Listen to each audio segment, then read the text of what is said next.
ఓం నమ శివాయ. కృష్ణాయ నమ.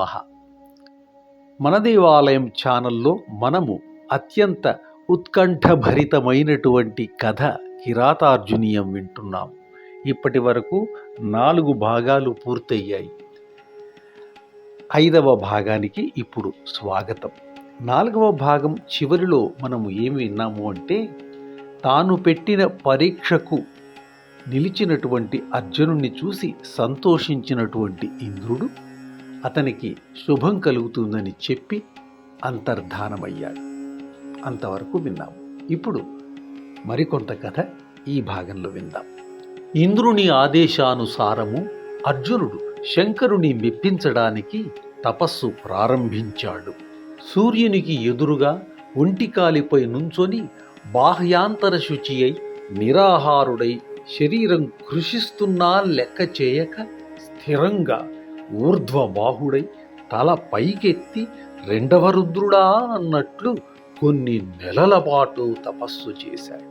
ఆ తీవ్రతకు సిద్ధులు, చారణులు, ఋషులు తట్టుకోలేక కైలాసం వెళ్ళి శంకరుని ఆశ్రయించారు, స్తోత్రాలు చేశారు. ఆ తీవ్రతకు మా కళ్ళు తెరవలేకపోతున్నామని విన్నవించారు.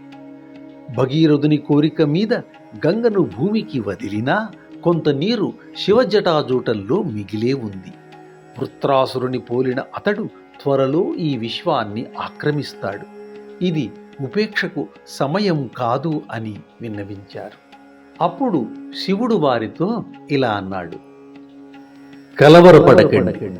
అతడు మీరనుకుంటున్నట్లు సాధారణ ముని కాదు. సాక్షాత్తు విష్ణువు అంశ అయిన నరుడు. ప్రస్తుతం నరనారాయణులు ఇద్దరు అసుర సంహారం కోసం భూమి మీద సంచరిస్తున్నారు.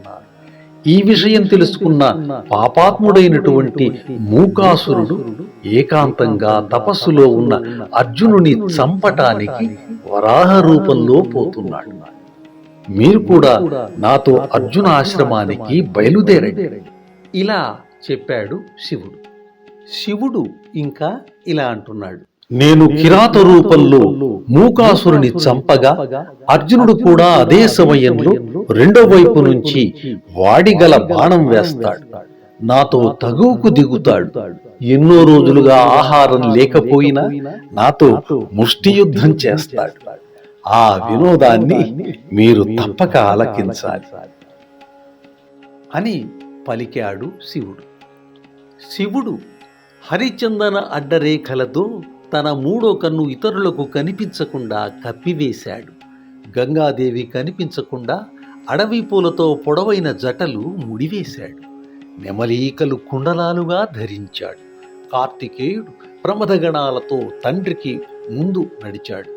అందరూ కిరాత వేషాలు ధరించి కోలాహలంగా 4 వైపులా ఇంద్రకీలాద్రిని ముట్టడించారు.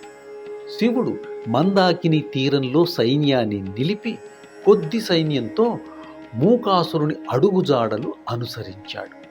ఇక్కడ అర్జునుడి ఎదురుగా పర్వతమంత శరీరంతో తీక్షణ కోరలతో వేగంగా తన వైపు దూసుకొస్తున్న పందిని చూశాడు. ఒంటరిగా తనను యుద్ధానికి ఆహ్వానిస్తున్న పందిని చూసి, ఇది నా మనస్సును కలుషితం చేస్తున్నది, ఇది నన్ను చంపటానికే వస్తున్నది, దీని నడక చూస్తే అడవిలో జంతువుల నడకలాగా లేదు, పెద్ద పెద్ద అడుగులు వేస్తోంది, ఏ దానవుడు అయి ఉంటాడు, సందేహం లేదు, తక్షకపుత్రుడు అశ్వసేనుడా? వ్యాస భగవానుడు ఇతరులు దగ్గరకు రాకుండా చూసుకో అని సెలవిచ్చాడు కదా, ఉపేక్ష పనికిరాదు. ఇలా అనుకుంటున్నాడు అర్జునుడు. అలా అనుకుని శత్రుఛేదం తెలిసిన బాణాన్ని గాంధీవానికి సంధించాడు. అక్కడ చెట్టుచాటున శివుడు అర్జునుడి చూశాడు. ఒకే సమయంలో కిరాతార్జునుల మధ్యలోకి ఆ సూకరం చేరింది. శంకరుని పినాక నుంచి బాణం మొదట వరహాన్ని చీల్చుకుంటూ భూమిలోకి ప్రవేశించేది. అదే క్షణంలో అర్జునుడి మంత్రచోదితమైన బాణం రెండో వైపు నుంచి వరహాన్ని కొట్టింది. మానవ యత్నానికి దైవ ప్రయత్నం తోడయ్యింది. ఆ వరాహం గిరగిర గిరగిర గిర తిరిగి నేల మీద పడి ఒక్క క్షణం అర్జును కేసి చూసి కోపంతో గర్జిస్తూ ప్రాణాలు వదిలింది. తరువాత ఏమైంది? తరువాత ఏమైందో వచ్చే భాగంలో తెలుసుకుందాం. అంతవరకు సెలవు. స్వస్తి.